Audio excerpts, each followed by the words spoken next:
Hello everyone, आपका स्वागत है इस यूट्यूब चैनल पर। और आज मैं एक्सप्लेन करने वाला हूँ हेल्स पैराडाइज का सीजन 2 का एपिसोड 10।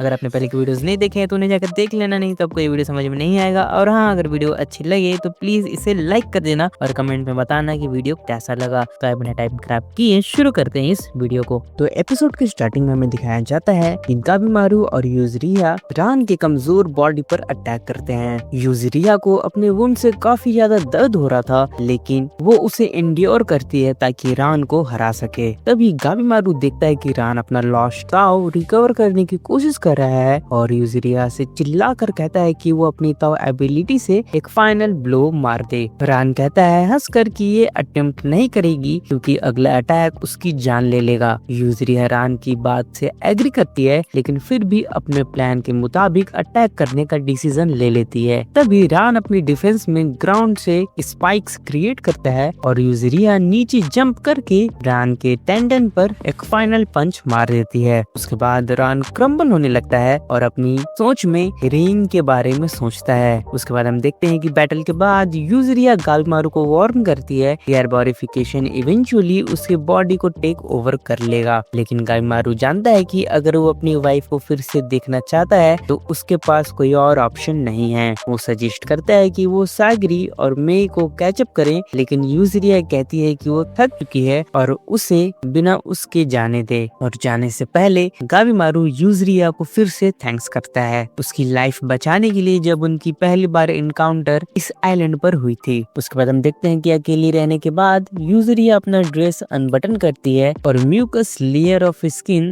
हटाती है, जिससे उसके बॉडी पर कई सारे स्कार्स रिवील होते हैं और उसके बाद उसे खून की खांसी होती है। उसके बाद हम देखते हैं कि वो अपनी यंगर सिस्टर, जो कि अब नहीं है, साया के बारे में सोचती है। अपनी लाइफ के रिस्क को समझते हुए यूजरिया बहन से माफी मांगती है कि वो दोनों के लिए जिंदा नहीं रह पाई। और आखिर में यूजरिया साया के बारे में सोचते हुए एक स्माइल के साथ बेहोश हो जाती है और ये उसके फाइनल थॉट्स होते हैं। उसके बाद हमें दिखाया जाता है कि गाबिमारू को अपना प्लान याद आता है कि उनके ग्रुप में कम से कम 5 लोग होने चाहिए ताकि वो अंडरग्राउंड शिप सेल कर सके। और वो उसके बाद रेंटन पैलेस की तरफ दौड़ता है, लेकिन जैसे ही वाइन्स का इफेक्ट उसके बॉडी में फैलता है वो बेहोश हो जाता है। उसके बाद कुछ ही पल पहले बोचू पैलेस में तामिया, फूची और तोमा जूफा, तौफा और अजा से मिलते हैं। अजा तोमा को बताता है कि लॉर्ड टेंसन ने उन्हें इमॉर्टल बनाने के लिए एग्री कर दिया है और कहता है कि वो उसके साइड में आ जाए। तामिया तोमा को अलाउ कर देता है बिना किसी टेंशन के कि वो उनका एनिमी है। जैसे ही तोमा सीढ़ियों के ऊपर जाता है, दोनों भाई खुशी से स्माइल करते हैं और जूफा और तौफा पर अटैक करते हैं। अजा तोमा को बताता है कि लॉर्ड टेंसन ने उन्हें इमॉर्टल बनाने के लिए एग्री कर लिया है और कहता है कि उसके साइड में आ जाए। अजा तोमा से कहता है कि वो सिचुएशन समझाने में स्लो था, लेकिन तोमा बोलता है कि उसे पता था कि उसका खुला हुआ बाल ये सिग्नल था कि वो झूठ बोल रहा था। अजा उसे करेक्ट करता है, कहते हुए कि वो अपने मूवमेंट्स के बारे में बात कर रहा था और फिर अपनी बात वापस ले लेता है जब वो इम्प्रूवमेंट्स देखता है। अजा फिर तामिया और फूची का थैंक्स करता है कि उन्होंने उसके ब्रदर को सेफ रखा और अपना ग्रेटिट्यूड दिखाता है। तामिया और फूची शॉक में देखते हैं कि तौफा का सर अलग होने के बाद भी वो रीजनरेट कर रहा है और वो अजा के बिट्रेयल पर डिसअपॉइंटेड होती है। तामिया फिर अपनी ब्लेड उसकी तरफ पॉइंट करता है और पूछता है कि क्या वो चाहती थी कि उसका दर्द खत्म करे। उसके बाद अजा और तोमा फिर से जूफा से लड़ने के लिए प्रिपेयर करते हैं, जो गुस्सा हो गई है क्योंकि उन्होंने तौफा पर अटैक किया था। उसके बाद हम देखते हैं कि जूफा को अजा और तोमा के लगातार अटैक्स का सामना करने में मुश्किल होती है। गुस्से में वो डिसाइड करते हैं कि वो रिचुअल को इग्नोर करेगी और दोनों भाइयों को पहले खत्म करेगी। इसी बीच फर्स्ट फ्लोर पर तौफा तामिया और फूची से अपने बॉडी के कॉम्प्लीमेंट्स लेती रहती है क्योंकि उसने अपनी एक्स्ट्रा क्लोथिंग लूज कर दी थी। फिर वो तामिया की तरफ दौड़ती है और उस पर अपना एक स्ट्रॉन्ग पंच और किक मारती है, जिसे वो पिलर की तरफ जाकर गिर जाता है। उसके बाद जब वो फूची की तरफ देखती है तो उसे क्यूट पाती है और फूची को बोचू जुत्सु में साथ पार्टिसिपेट करने का ऑफर देती है, लेकिन फूची उसका हाथ काट देती है और मना कर देती है, कहते हुए कि वो सिर्फ उसके ऑर्गन्स के एग्जामिनेशन में इंटरेस्टेड है। तामिया खुद को उठाता है, काफी ज्यादा इंजर्ड होता है, लेकिन उसके बावजूद वो एक्साइटेड हो जाता है क्योंकि उसे पता चलता है कि वो ताओफा जैसे किसी के साथ फाइट कर सकता है। उसके बाद हम देखते हैं कि वो दोनों ताओफा से फाइट करते हैं और ताओफा इजीली अपना कंट्रोल एस्टेब्लिश कर लेती है तामिया और फूची के अगेंस्ट, क्योंकि वो दोनों नॉर्मल तरीकों से उसे हरा नहीं सकते। फूची सजेस्ट करता है कि वो एक स्ट्रेटेजी बनाए उसकी ताओ एबिलिटी से लड़ने के लिए, लेकिन तामिया ताओ के कॉन्सेप्ट से फ्रस्ट्रेटेड हो जाता है और ताओफा पर अटैक कंटिन्यू करता है, जिससे ताओफा उसे ताओ यूज करने का एडवांटेज दिखाती है और सजेस्ट करती है कि वो गिव अप कर दे क्योंकि वो उसके अगेंस्ट नहीं टिक पाएगा। तामिया रिफ्यूज करता है और कमेंट करता है कि शायद वो पिछले 1000 सालों से ह्यूमंस के साथ सिर्फ खेलते हुए मजा ले रहा होगा। ये सुनते ही ताओफा अपनी स्माइल खो देती है और अपना दर्द एक्सप्रेस करती है कि कैसे वो बाकी टेंशंस 1000 सालों की ट्रेनिंग के बाद भी इमॉर्टल बॉडीज गेन नहीं कर पाए। उसके बाद वो अपना नेक्स्ट ताओ अटैक यूज करके दोनों पर अटैक करती है और तामिया की स्टेटमेंट से डिसएग्री करती है। उसके बाद फूची खुद को उठाता है और अपने ताओ के एक्सपीरियंस से थ्रिल्ड होके इमेजिन करता है कि वो मेडिकल साइंस में कितने सारे ब्रेक थ्रूज ला सकता है इस नॉलेज को यूज करके। तामिया भी खड़ा हो जाता है और एक्साइटेड हो जाता है जानकर कि वो ताओफा जैसे किसी के साथ फाइट कर सकता है। ताओफा उनके एम्बिशंस देखकर चौंक जाती है, जो उसे फाइट कंटिन्यू करने पर मजबूर करती है। उसके बाद ताओफा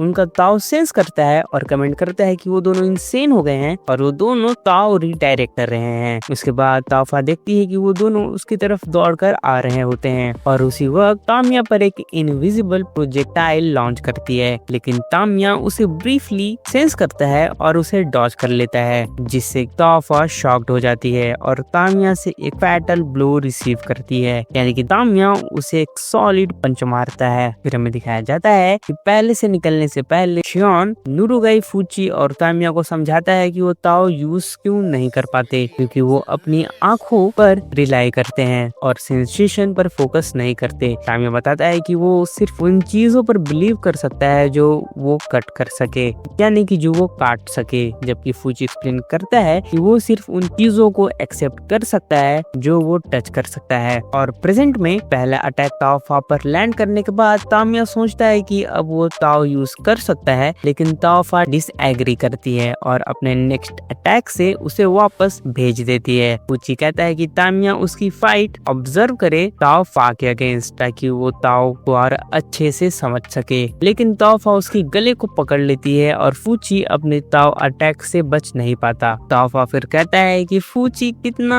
उत्सुक था अपने दोस्त की मदद करने के लिए। तभी फूची कहता है कि तामिया उसका दोस्त नहीं है और अपना पास्ट स्टेटमेंट याद करता है कि क्रिमिनल्स और एग्जीक्यूशनर के बीच का रिलेशन कि वो इतने डिफरेंट नहीं है। तामिया सेंस करता है कि फूची डेंजर में है और वो अपनी आंख निकाल देता है, क्योंकि वो ताओफा का ताओ सेंस नहीं कर पा रहा था और पहले वो ताओ सेंस कर पा रहा था क्योंकि उसकी एक आंख ब्लड से ब्लर हो गई थी। फिर वो तुरंत फूची को ताओफा के अटैक से बचाता है और उनकी बैटल से एक्साइट हो जाता है। उसके बाद हमें दिखाया जाता है कि कुछ साल पहले जब तामिया छोटा था, वो अपने पुराने मास्टर से हार गया था और सोचता है कि कैसे उसके ओल्ड एज के बावजूद उसने उसे हरा दिया। उसका मास्टर छोटे तामिया को समझाता है कि वो स्ट्रांग बनने के चक्कर में लालची हो गया है और कहता है कि उसे अपनी ताकत को जाने देना होगा, यानी कि उस पर कम ध्यान देना होगा ताकि वो बाकी बची चीजों में सब कुछ देख सके। फिर प्रेजेंट में तामिया ताओफा के ताओ प्रोजेक्टाइल्स डॉज कर लेता है और कंटिन्यूअसली उसके लिम्स को कट करता है, लेकिन उसके अटैक्स उसे रीजनरेट करने से रोक नहीं पाते क्योंकि उसमें सही एट्रीब्यूट नहीं है, देखते हुए कि सिर्फ उसका मेटल ताओ ही ताओफा को रीजनरेट होने से रोक सकता है। फूची जंप करता है और ताओफा को ग्रैब करता है ताकि उसकी ताओ वीकन हो जाए और तामिया उसके टेंडन को कट कर सके। अपने मास्टर के वर्ड्स याद करके तामिया ताओ सेंसिंग का यूज करता है और ताओफा के टेंडन को कट करता है बिना फूची को हर्ट किए, जो उसे पीछे से होल्ड कर रहा था। इसी बीच अज़ा प्रिपेयर करता है अपनी ट्रांसफॉर्मेशन अनलीज करने के लिए ज़ूफा पर, ताकि अपने एबिलिटीज इंक्रीज कर सके, लेकिन तोमा उसे रोक देता है, ये सोचते हुए कि वो दोनों मिलकर उसे डिफीट कर सकते हैं। ज़ूफा उन्हें कहती है कि वो बेवकूफ हैं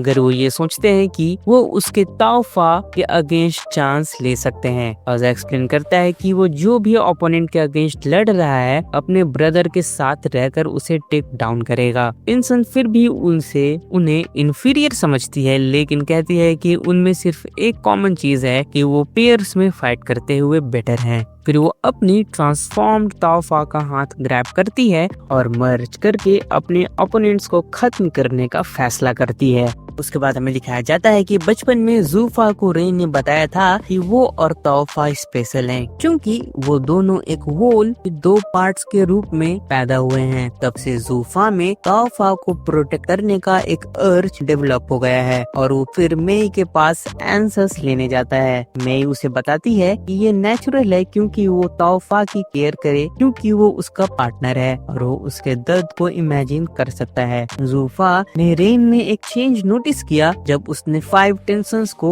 होको के साथ इंट्रोड्यूस किया और एक्सप्लेन किया कि वो होको को यूज करके अपना ताओ रिप्लेनिश कर सकते हैं। फिर रेन ने उनके ट्रेनिंग रेजिमेंट्स असाइन किए इमॉर्टलिटी अचीव करने के लिए, जिसमें ज़ूफा और तोहफा को बोचू जुत्सु दिया गया। ट्रेनिंग के दौरान तोहफा ने एक्सप्रेस किया कि वो होको का यूज करके अपना ताओ रिप्लेनिश करने में पीटी फील करती है। ज़ूफा उसे एग्री करता है, जिसे तोहफा खुश हो जाता है कि वो समझ गया है कि वो कैसे फील करती है। कुछ सेंचुरीज बाद ज़ूफा फ्रस्ट्रेटेड हो जाता है कि होको एक्सटेंशन के ब्रिंक पर है ड्यू टू आर्बोरिफिकेशन और रेन और ज़ूफू को प्रॉब्लम फिक्स नहीं कर रहे। गुइफा सजेस्ट करता है कि ह्यूमंस फ्रॉम मेनलैंड को एक और सोर्स के रूप में यूज करें। मुदान कहता है कि अगर ज़ूफा को ये आइडिया पसंद नहीं तो वो फेटेड है खत्म होने के लिए। तोहफा के पास्ट एक्सपीरियंस को याद करके ज़ूफा गुस्सा हो जाता है और सडनली टेंशंस को स्माइलिंग इमेजिन करते हुए कि शायद वो